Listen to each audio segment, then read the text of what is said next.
En nuestro manual de padres hoy nos visita Martín Pinos, a que ya conocemos de otras ocasiones. ¿Qué tal, Martín? Muy buenas. Que nos habla, nos queda, pues como siempre, vamos con prisas, así que yo le pido que en 4 minutos nos hable de cómo abordamos y cómo entendemos la necesidad primaria de contacto físico en la infancia y en la vida, ¿no? Eso es. Hablamos de necesidad primaria porque ha habido estudios, ha habido psicólogos que han planteado que la necesidad del ser humano de la caricia, del contacto físico no violento, no percibido de forma desagradable, es una necesidad tan básica como el comer, como el beber, como el respirar, como el descanso. Y de la misma manera que si no comemos, enfermamos y morimos, si no bebemos, enfermamos también, morimos de sed, si el ser humano no tiene caricias, si el niño no tiene caricias, enferma y puede llegar a la muerte. En este campo hay estudios muy, muy interesantes. Claude Steiner es el que ha planteado esta necesidad tan básica de la caricia en lo físico y trasladada luego también a la mirada, al gesto, incluso a la palabra, pero sobre todo en lo físico. Pero hay estudios que se remontan ya hace años, justo después de las guerras mundiales. René Spitz investigó sobre los niños en los orfelinatos, en los hospitales, muy bien cuidados, muy bien atendidos a nivel físico, pero entonces no se conocía esta necesidad de afecto, de contacto físico. Y de sus trabajos derivaron todos los estudios sobre el síndrome de hospitalismo, sobre el marasmo, sobre la depresión analítica.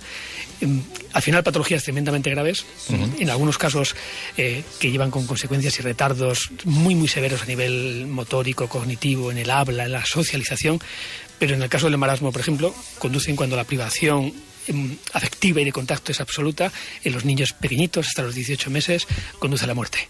O sea que las consecuencias son realmente terribles.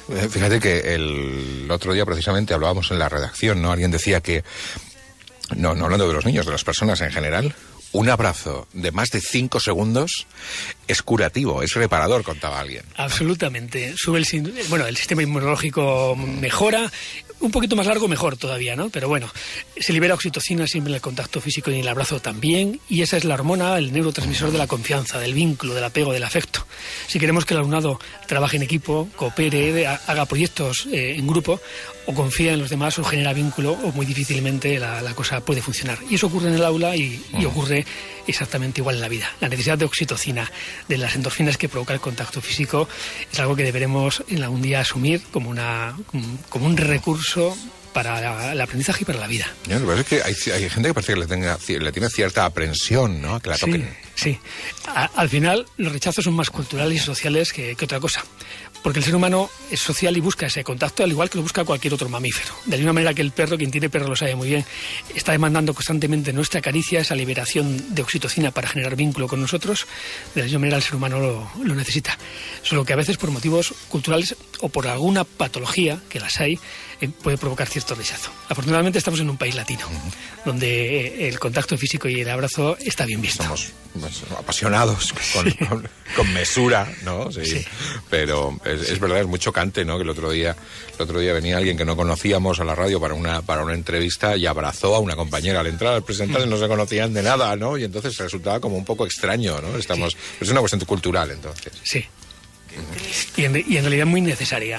Muy necesaria. Hasta los estudios hechos con parientes cercanos, con los monillos, con los primates, Harloff, el gran investigador en este campo, demuestran cómo al final el pequeño monillo privado de su madre desde el nacimiento, cuando se le asusta y se entra en un proceso de pánico, busca a una bola de pelo, aunque sea una estructura de pelo, para poder agarrarse, abrazarse y sentirse la seguridad del contacto físico. Martín Pinos, muchísimas gracias. Un abrazo.